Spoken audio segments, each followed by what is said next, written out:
Yo, welcome to Spectator Sporting. I'm Zach Roach, along with my partner, Mr. Adi Wally. We got a big show for you today. We talking Chicago Bulls basketball, and when we talking Bulls basketball, we gotta bring James Black on the show. What's going on, James? What's up, bro? What's happening, man? Man, good to see you, man. Hey, listen, make sure you go on YouTube, subscribe, hit that page, hit that bell. Go ahead, leave comments. We do respond. Also, you can listen to us on Spotify. Spectator Sporting. The Chicago Bulls, we finally hear mid-season review. Yeah. We had a preview show earlier, Right. And I think all of us was wrong. We was happy, we was optimistic, but we didn't know it was gonna be like this. So we knew the Indiana Pacers wasn't gonna be better. Yeah. We knew that. Indiana has a lot of injuries. They trained to get away. That's over with. They had a lot of injuries, all right? But with that being said, James, I'm gonna come to you. The Bulls had a lot of additions. I mean, they picked up Vooch last year in the trade. Yeah. They picked up Caruso. They picked up Lonzo Ball. Yeah. But they also picked up DeMar DeRozan. What's been your thoughts on the Bulls' best player so far? Definitely the best player. Definitely the best offseason pickup, as was said otherwise during the offseason. So DeRozan has a big chip on the shoulder. He got a lot to prove. He's showing us that the Mamba Academy is paying dividends. Right. You know, Yeah. I'm seeing the mid-range. I'm seeing him. I can hear him yelling Kobe on each shot.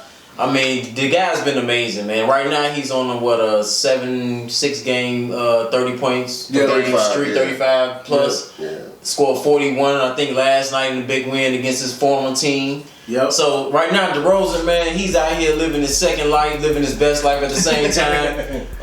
He's making up for all them years in Toronto when he was blamed for this, that, and the other. He's out here to show, hey, I can do this once I get a team around me. I can show you guys that I can be that guy on the team. He's definitely being that guy for the Bulls right now. No doubt about it. And I'm hearing a lot of MVP conversations out there, which with Joel Embiid. But after Joel Embiid, it's hard for me to put somebody over the way DeMar DeRozan is playing right now. And it's important to your team right now, too. That's another thing about the MVP race. It's about how important you are to your team at that moment. So you take DeMar out of there, who knows where we're at. Yeah, especially with all the injuries. Yeah. So, Adi, do you also feel DeMar DeRozan's been the best player for the Bulls? Yeah, you know what? DeMar DeRozan and Wilt Chamberlain are the only players in NBA history to shoot over 50% and score at least 35 points in 6 consecutive games. Wow. Right? So that's freaking huge there.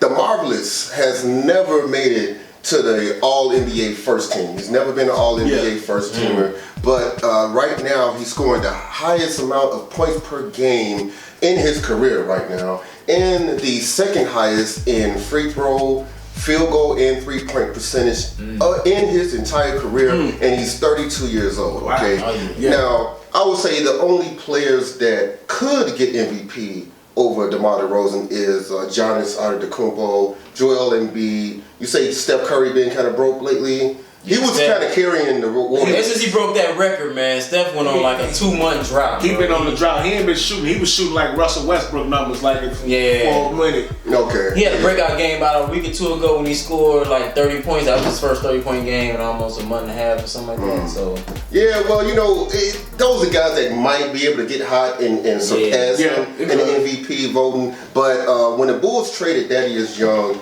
and a future first-round pick and a second-round pick to the Spurs for DeMar DeRozan, no one thought he would come to Chicago and be the Bulls' best player. No. Now, Zach LaVine, he is still having a good season, an all-star. He's top 15 in the NBA in scoring. But DeMar DeRozan, he's top 3 in the NBA in free throw attempts per game, top 3 in fourth quarter points. The guy has that finisher mentality. He's our closer. He's Mariano Rivera. DeMar DeRozan, excellent season. I believe DeRozan's leading the NBA in points scored too. I seen that the other day. I think he's leading the NBA in points scored, total points. Total points? Yeah. I think I saw that too. Yeah. He's averaging 27.9, 5.2 rebounds, and 5.1 assists. So we can talk about all the free agents that got picked up last year from across the NBA in additions to the team. DeMar DeRozan turned out to be the best player so far in this season, the best free agent acquisition. Because a lot of reports, like James brought up earlier, it was like, oh, this is the worst signing. Yeah. And then now you look at you look at DeMar DeRozan contract. People was like, how they paying that much money? That looks like a steal of a contract right now. Yeah. The Bulls got over. It looks like the Bulls actually got over. For a change. Yeah. Hey. Otto Porter all night long took all the Bulls' money just to dress nice on the bench. Hey, all night long getting busy down there. Ain't that funny how all night long he's getting busy now? Now he can't. Now he not getting hurt. Yeah, now he getting hurt. And he can't miss. Yeah, you don't see them fresh outfits no more. You always used to have on the bench. Hey, let's talk. Okay, we know DeMar. We know about the Bulls' big three, led by DeMar DeRozan, Zach LaVine, and Vooch, who's really picked this game up. But Adi, what other player you may say like, you know what? That caught me off guard. They actually pretty good. Like, what's been a pleasant surprise for you? Well, you know, this guy went undrafted from Radford University, and so he played in Germany. He barely got ticked in Boston. Javante Green. Oh yeah, Demolition Man. Yeah, it's Simon Phoenix, man. Oh, he's a favorite. There's no doubt about it. It'll be like 4 or 5 of them out there, man. He's killing. He's all over the place, and you got to give AK Karnisovas credit and Mark Eversley, the GM. Got to give him credit for last year's that 3-team trade with Boston and the Wizards. We had lost Chandler Hutchison. We lost Daniel Gafford and Luke Cornett. We lost those 3 guys, but we picked up Daniel Tice. He's back in Boston. We also picked up Troy Brown Jr. He's still on the squad. And Javante Green. So I'll say we won that trade. That was a pretty good trade. And Javante Green, he's extremely athletic. He does all the dirty work, all the hustle man work out there on the court.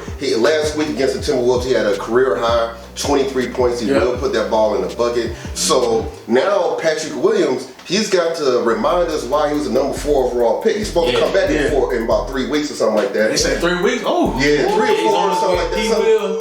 Yeah. Slow motion on his way back. Yeah. Okay. But he's going to have to earn that spot because Javante Green took over that power forward spot. But the thing is, Pat Williams is like 4 inches taller than him. Okay? Yeah, that's the difference. Yeah, so he going to have to earn that spot though. Javante Green, no one was thinking about Javante Green before Pat Williams broke his wrist. Nobody was thinking about him. They're thinking about him now. Yeah, he does a lot, and he runs the court.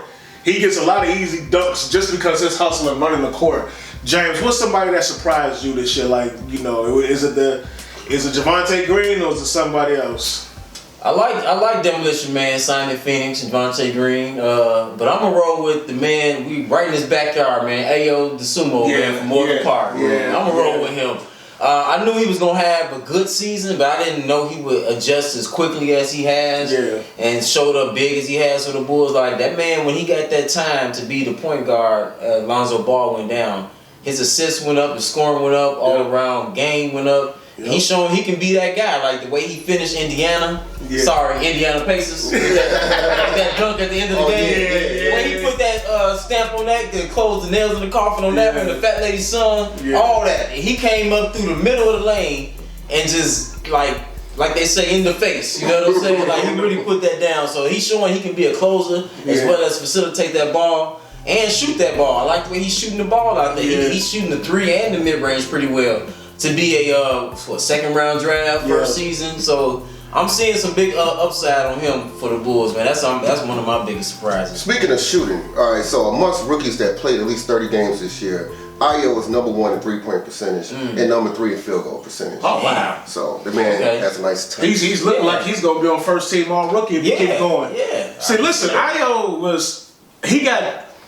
I think he had that one bad game in the tournament against Chicago Loyola, and everybody went into a little panic mode. You know, this is a first round talent. Yeah, for sure. He's a first round talent. I'm not saying he's a lottery pick, but he's at least top 15.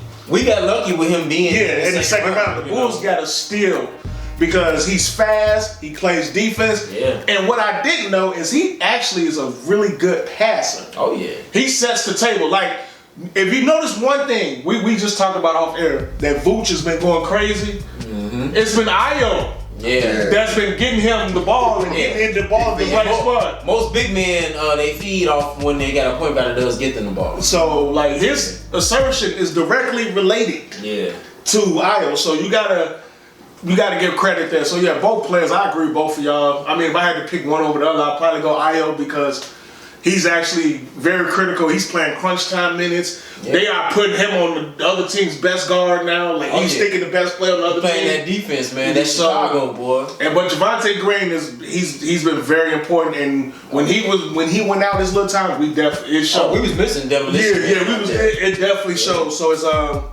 listen, we talked about the Bulls, but the East has upgraded.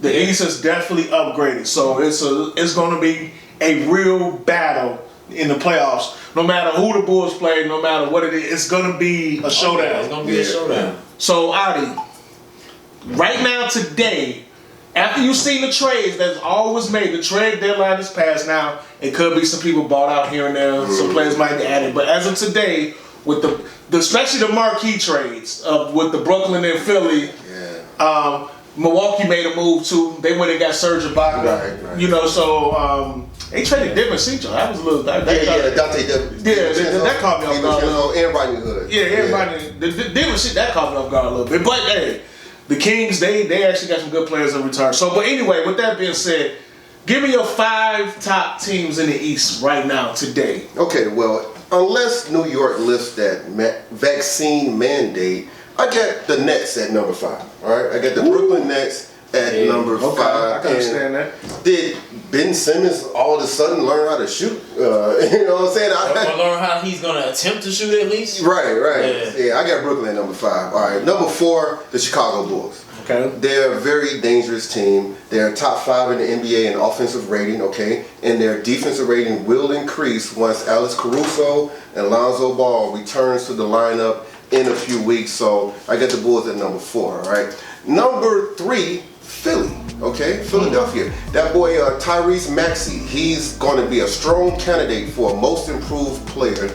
And Joel Embiid is a strong candidate for most valuable player. Then they made the trading Ben Simmons, Andre Drummond, and 2 first-round picks for Paul Millsap and James Harden. So now they don't have to worry about a point guard that refused to shoot in the playoffs. And so, at number 2, now we talked about the Bulls injuries so much, but what about the Miami Heat injuries, okay? Now check this out. Jimmy Butler missed 19 games. Bam Adebayo, he missed 25 games. Kyle Lowry, he missed 13 games. And still they're, what seed? Like top 2, 1 or 2? They number 1 right now. Yeah. First seed in the East. They win. Eric Spoelstra's coaching the All-Star game. Yeah. So Spoelstra's coaching in the All-Star game. So the Heat are up there despite all the injuries. So I got them at number 2.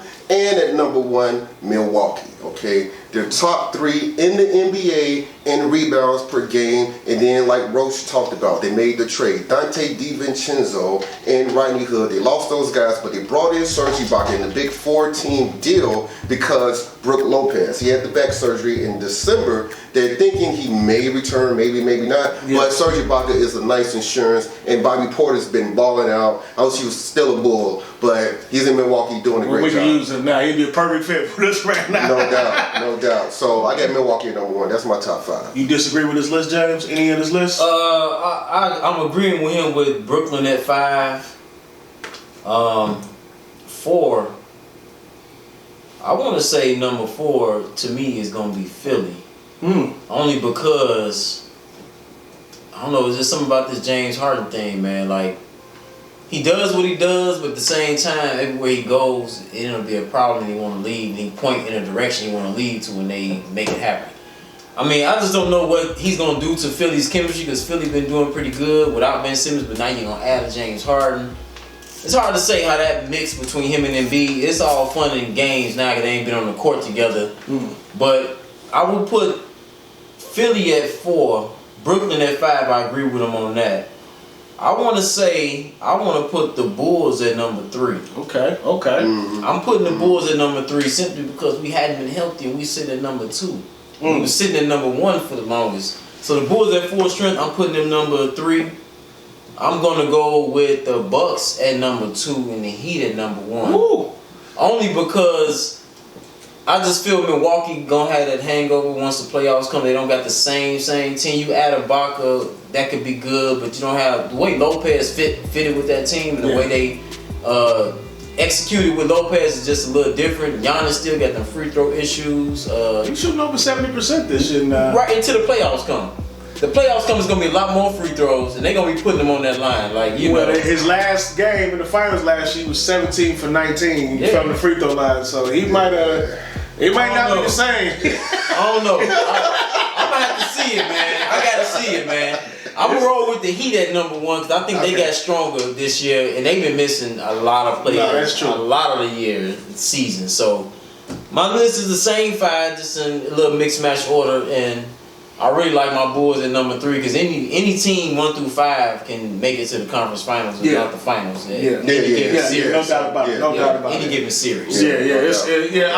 I'm in agreement. I got the Bucks number 1. I got the Heat number 2. Okay. And then, but I got Philly number 3. Yeah, I definitely know. And then I got the Bulls number 4. Okay. And then I got the Nets number 5. So everybody's saying Nets is 5. I'm only saying Nets is 5 right now because it's so unknown. Yeah, very. Because Kevin Durant right now is out with a big time injury. Now he's supposed to be coming back. Yeah. Kyrie Irving, we don't know if he's gonna be able to play home games. I mean, they get in the playoffs and he can't play in Brooklyn. Like you know, that's and Ben Simmons is unknown because listen. When the last time you played in April or May? Who? Ben Simmons. It was May. Game 7 against the last time he played when he didn't want to shoot, right? Yeah, that was it. So I mean, that was it. He's a basketball player, but he don't want to shoot. You know, I don't understand that. You know. Yeah, I don't get that. But I will say this about Ben. I'm not just gonna totally dog him out. Defensively, he's gonna help the Nets out. He is fine. He might be the best defender in the NBA. I will say that. And he's 6'6", but he won't shoot. That's like the football player that won't tackle. They won't. You know, I don't get it. You're a basketball player, but you don't want to shoot. I can't believe they traded Harden, man, for Ben Simmons. I'm not sure I would have accepted that either. I wouldn't have did that. Well, the Nets got a lot of return. They got 2 first-round picks. They got Andrew Drummond. The Nets was small. They was a small team. They ended up getting Drummond out of that, and they got Steph Curry. They got Steph Curry. Yeah. I guess they like since Ben Simmons won't shoot and KD and Kyrie need to shoot. He's gonna fit. He'll fit better with the Nets when they all together. Yeah, if they all healthy, because he don't have to worry. But we know in the playoffs, it doesn't matter who you got. They're gonna seek out the weakest link. Yep. And they're gonna, they're gonna be waiting under the basket. Whoever guards Ben Simmons, they're gonna be. Or they're gonna double team Kevin Durant and leave Ben Simmons wide open all the time. It was huge that they got Steph Curry. Yes, they had to get. That was huge. That was big. Them getting that. Yeah. And but Philly, they got a nice lineup now with Tyronn Maxey. The way he stepped up his game. Tobias is playing good this year. What's the small forward, the defensive, Thibault? Yeah, Thibault. Yes. So I mean, they have a strong squad. So it's gonna be interesting. I couldn't put the Bulls ahead of Philly because we lost to them 3 times. We lost to them 3 times already. Yeah, we lost to them 3 times. But when you add James Harden on the team, you don't know which way it's gonna go. Like you really don't. Like everybody thought when he got to Brooklyn, like that was the answer to all the problems. Like it was actually. It was 13-2, 13-3 when they all 13-3. It was until it wasn't. Until he like, oh, I don't want to be here no more. I want to go to Philly. Like what the hell? Like, who knows what he's gonna say in Philly to be like? I think that Nets situation was totally different because when he agreed to come to the Nets. He didn't know Kyrie Irving didn't want to get vaccinated. He didn't know that. Yeah, that was before the pandemic. And then before the pandemic, Kyrie just sitting out games, just like, oh, I'm not gonna play today. Yeah. He didn't know all this. You got to look at it from his. Don't get me wrong. What you're saying is true because he just had a situation with Houston where I want to go out of there. Yeah. But Kyrie is not. He's not just saying I don't want to play. He's not playing because he don't want to get the vaccine. Okay, that's fine. That's up to him. Yeah. He can totally do that. Yeah. But at the same time, that's hurting the team. You're right. It's hurting the team. But the rule, the mandate, the rule that they created is hurting the team. Yeah. Okay, it is, but I'm pretty sure James Harden didn't want to get the vaccine. He wouldn't have got it. I'm pretty sure Durant, even LeBron James, a lot of them were skeptical about it. But listen, man, Kyrie is his own guy, so I'm not here to knock Kyrie Irving. Yeah. But I'm just saying, like, just imagine. Whatever your job is, you got to depend on the guy, but this guy can only work but Tuesdays and Thursdays. Yeah. It's a bad rule. You know what I'm saying? That's all I'm saying. Yeah. Whatever the reason is, whether it's legitimate or not, like, damn, I know Wednesday I'm going to have to go ahead and do all the heavy lifting again. True. So, so I see both sides of the story on that one. I can see why in Harden, it started to turn into Houston again in Brooklyn where he was having to do everything and he was like, nah. This is why I left Houston. I ain't mad at Harden for demanding the trade and going to Philly. I'm not mad at him because I'm just mad at him for his defense and his move that they took away. I don't know if his points that went down, so they say you. Well, he's still averaging 22, 10 assists, 8 rebounds. No, he's good. He's a good player. He's a good player, but I just don't know how he gonna mix with everything. I think it's a perfect combination with those two because they can run pick and roll, and then now. What Philly was missing was a guard who can explode and get to the rim and take over games. I think it's going to be a perfect fit. The only thing Philly lost was depth. Okay, they lost depth. You know, losing Steph Curry and stuff like that. You know, you got their starting lineup, but on the bench, who they got? They got Paul Millsap, they got Cork Moss, they got Danny Green, who's been kind of broke. They got Shake Milton. Yeah. So and they don't have a lot of size unless if Millsap is a size off the bench. You know? Andre Drummond was actually a big loss for them because he was actually he's playing really good off the bench as far as for a backup. So they lost depth. So who knows what's going to happen because you know their bench is very important. Oh, absolutely. I mean, we're Bulls fans and we see like. Us not having Caruso, we see the difference. Yeah. You know, losing Derrick Jones Jr. for a while. Yeah. Losing, now Kobe White and Ayo is forced to play way more minutes and their deficiencies come out more. Mm-hmm. Not to say they ain't playing good, but I'm just saying, it's just when you lose bench players, it does affect your depth. There's no question. So speaking of the Bulls, James, we just talked about the 5 top teams in the East. Yeah. How far realistically do you see the Bulls being able to go in the playoffs? Well, assuming that we either get healthy or stay with what we got, some guys are coming back. We hovering around that first and second spot. I believe we only a game and a half or 1 game out something of first. Something like that, yeah. Something like that. That's close. So we come into the playoffs with the 1 or 2 seed playing the bottom 7 to 18. We can get past the first round for sure. Yeah. I believe by the time we can get to the second round, some of these top 5 teams would have knocked each other off. We're going to have to see one. We'll have to see one. We can't avoid it. But I believe somebody's going to knock somebody off here or there.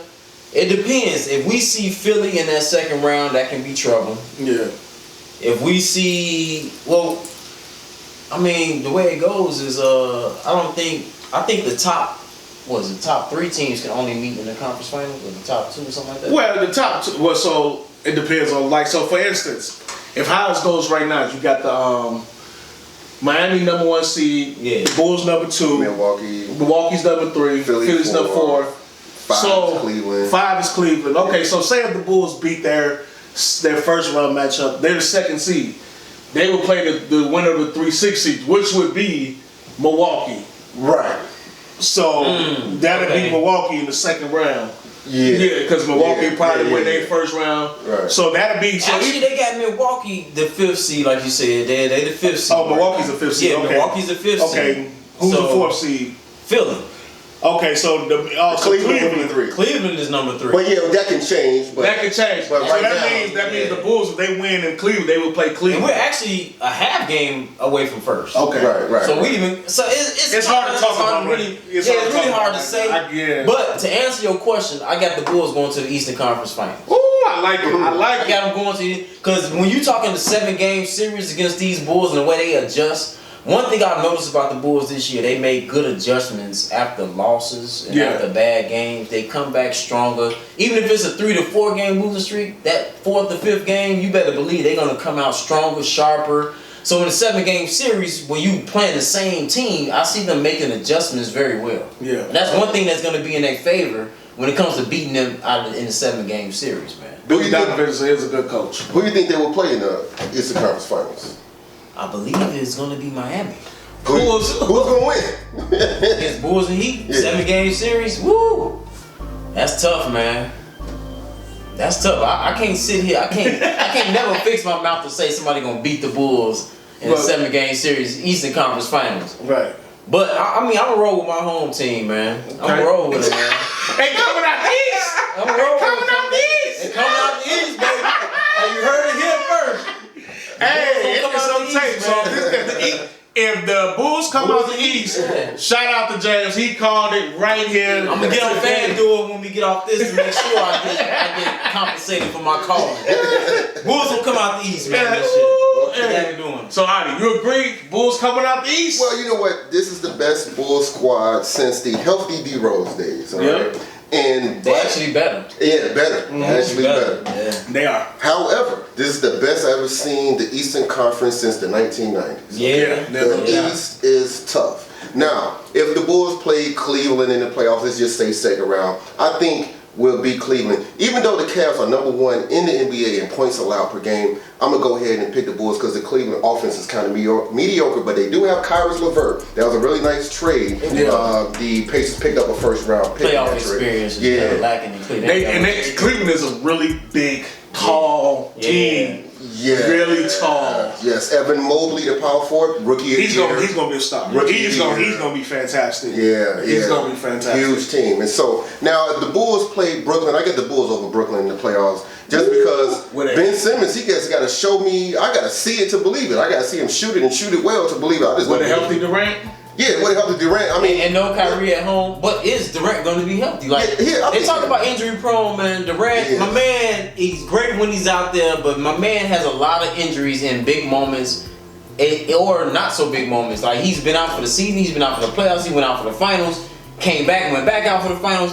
Durant is not a durable, like, you're going to know he's going to be at June. Like, we really can't say that. I'm just assuming he's going to be healthy. Yeah, we can assume. If he's healthy and Ben Simmons not shooting the ball, and then you get Kyrie Irving can't play in the home games, I get the Bulls. Yeah, I get the Bulls. I get the Bulls over Brooklyn. And so, now, the Bulls and the Miami Heat, they played one game together when both teams had their big three, okay? Yeah. And the Bulls had Alex Caruso, and Lonzo Ball, and Derrick Jones Jr. In this game, the Bulls was down 3 points with 25 seconds to go. Kyle Lowry with the nice give and go on the inbound pass, wide open for the layup, nail in the coffin. The Bulls lost. This is pre-Ayo getting that a lot of time on too, wasn't it? Yeah, I believe Ayo gonna come in and stick Kyle Lowry now. Cause I think Kyle Lowry and Ayo, that's a good matchup for Ayo in our favor. Yeah. Young legs energetic, he'll be in all of it. I see what you're saying. But the Bulls, they make good adjustments. They've only played the Heat twice. We got one more game against them in March. We got 2 more games against them. We got a game against them on February 28th, but we won't be at full strength. We play them again on April the 2nd. We'll be at full strength. That might be full strength. Yeah, that's going to be full strength. Yeah. But that really will be a great, incredible, competitive series. Yeah, I'm gonna pick my Bulls to beat the Heat. Now, Jimmy Buckets, you get him over. What about the Pacers, man? The Pacers had a lot of injuries. That's a story and you stick it to it. Hey, I feel you, brother. I feel you. Hey. Philadelphia and Milwaukee, I'm not picking the Bulls to beat them. No. If the Bulls face Philadelphia or Milwaukee, I say we get eliminated. But that's basically those are 2 teams I hope we can avoid until the conference finals. But in the second round, hopefully we don't meet the Bucks. The team's gonna knock each other off. That's just the nature of the beast on how the playoffs go. They're gonna knock each other off, and we're gonna be faced with playing 1 or 2 out of the 5 for sure. Yeah. See, what scares me about Miami, they're so well coached. Oh yeah, Spokes. They are so well coached, and I believe the Bulls have the more talented team than Miami. Yeah, you know, I feel like the Bulls are more talented, but Miami seems to get things out of players that don't happen. That you wouldn't expect. It's that Pat Riley factor. Yeah. He had a lot of practice, my man, Like they always have players step up out of nowhere. Yeah. And it's just like, and then with Jimmy Butler, it's as clutch as they come. Yeah. So if the games are close, it's going to be DeMar versus Jimmy in the fourth quarter. Right. And Bam is big time on defense. Yeah. And, PJ Tucker. So they have a real toughness about me that, like, man. But if I had to pick a favorite in that series, I would pick the Bulls, but by the skin of their teeth, because and it can't. But they would have to hoop. Oh, yeah. Like they're gonna have to really bring it. They're gonna have to bring toughness too, because Miami's gonna. One thing the Bulls I think might be lacking is a little toughness at times. Sometimes, when Grayson Allen knocked over. Yeah, Grayson Allen. Somebody on the Bulls is supposed to go and push him down or. Down on his ass. He should have been man down. You know what I'm saying? So him in distress. You know what I'm saying? So Miami has that. You do that to one of Miami players, it's gonna be a real problem. So, but Philly. I actually think without Brook Lopez, the Bulls actually match up better with Milwaukee because they got Giannis, and I know they picked up Serge, but it's not like Giannis still plays on the perimeter a lot. We got 3 more games against Milwaukee. Yeah, so played them once. I think we match up better with Milwaukee, but I would not pick the Bulls against the Bucks. I actually think the Bucks is coming back out the East again for the second year in a row. And I did pick Brooklyn early, but I didn't know all this was going to transpire with the trades, James Harden. I was looking at how James Harden, when they played together, they looked like invincible. It was like nothing you could do with them. Yeah. But then all the injuries. Let me run this by you. If Milwaukee stays at the 5th seed, they would play Philly in the first round. 4 or 5? Yep. That'd be a crazy season. Yep, that'd be 4 or 5 matchups, Philly and Milwaukee. And right now, they 2.5 games. They both at 2.5 games, so one of them could be 4 or 5. Yeah. But it's been if it come down to that, that'll knock out one of the. That's what I say. That'll knock out one of the teams that the Bulls will have to worry about. It'll knock out one of them teams. True. That's true. For sure. Right. I mean, yeah, they got to play each other. So. They got to play each other. Right. That'd be great. That'd be great. If it ends like that, we ain't got to worry about both. We're gonna always have to worry about one of the top 5 beasts when it gets down to the path to the conference finals. Yeah. It's on the East, but either way, it's gonna be tough. I mean, even if we can avoid, I mean, the Heat, the Nets. You said the Bulls beat the Nets. I may favor that matchup, but then again, we haven't. What if New York, they finally lift the mandate and then Kyrie can play? Now, if they lift the mandate, you know what I'm saying? That can change. That's going to change everything. They can actually come out the East. You know what I'm saying? Especially with Kevin Durant. I mean, I still think he's the best player in basketball. When healthy, and if he's going to be healthy. So, but it's a tough East, but I'm with James. The sky is the limit for the Chicago Bulls. I can see them losing in the second round to go into the Eastern Conference Finals. Yeah, they can go to the finals. Actually, they can go to the finals. They can lose in the second round, or they can go to the finals. Yeah. It just all depends on matchup and how healthy everybody is. Yeah, because that's the key, health. Yeah. So it seems like DeRozan is feeling a type of way in which he should. Yeah. That Kawhi Leonard came into his city and his team, and those were the big swaps. Yeah. And all of a sudden they win the championship. He had to live with that and go to play with the Spurs. Yep. They had no playoff hopes or no kind of hopes. But he worked hard. Popovich said, I'm going to make you a point guard, add something to your game. Popovich basically gave him the Mama Academy on top of that because he gave him the point guard game and said, now you're going to go and do great things in Chicago. So I like Popovich for that. Doc Emmett Brown from Back to the Future, man. He actually helped us out some, forming DeRozan into what we see now. So I believe when the playoffs start, DeMar DeRozan is going to he's going to elevate his game more than what he has done in this season. Wow. The key for the Bulls in the playoffs is going to be Zach LaVine because the DeRozan has been the best player, but the most talented player is still Zach LaVine. Yeah. He's still the more talented player. Yeah. And we need Zach to be. If Zach, this is max contract time. Yeah. This is max contract. No, they didn't give it to him, right? So he got to negotiate in the summer. Yeah, he gonna get it. He's gonna get it. They gonna pay him. But you can really put a stamp on it if you come in these playoffs and do it and ball out. Yep. Because if him and DeRozan is balling out, the Bulls are going to be tough. You can't double the Bulls, bro. You cannot double the Bulls because you're going to leave one of them open. You can't double them. And this is why Lonzo's absence is so big. Lonzo is shooting 40-some% from the three-point line. Man. So, and if you got both of them going, and the way Vooch has been picked it up now, the Bulls are going to be a very tough out if everyone is healthy and they are ready to go. But the Bulls do have a little inexperience in the playoffs. So this will be Zach's first playoff. I know Vooch had a couple years with Atlanta. DeRozan got the most experience. Yeah, DeRozan got the most experience. He's going to have to lead the way. He's going to have to lead the way. But Zach LaVine is going to have to be a legit all-star. Like not just all-star. He's going to have to be a superstar in the playoffs. No, none of these 12-point bonkers games. We need 25 to 30 every night. Yeah. Hopefully DeRozan and the coaching staff get the troops ready, man. We'll see. I feel like in Chicago, the type of city where we in the playoffs and we good and got somewhat of a chance. Hey, man, Chicago gonna be there behind their backs all day. Absolutely, absolutely. You've been watching Spectator Sporting. I'm Zach Roach, along with my partner, Mr. Adi Wally. I want to thank Mr. James Black for coming through, holding it down, schooling us on his Bulls, and hopefully he's right. Hopefully the Bulls do go to the finals. For the first time since 98. We definitely do. Hey, the Bengals went to the Super Bowl, man. Why not? There you go. The Cincinnati Bengals was in the Super Bowl. Why not? Hey, there you go. Make sure you go on YouTube, subscribe to that page, hit that bell, listen to Spectator Sporting on Spotify. Until then, we out. Peace.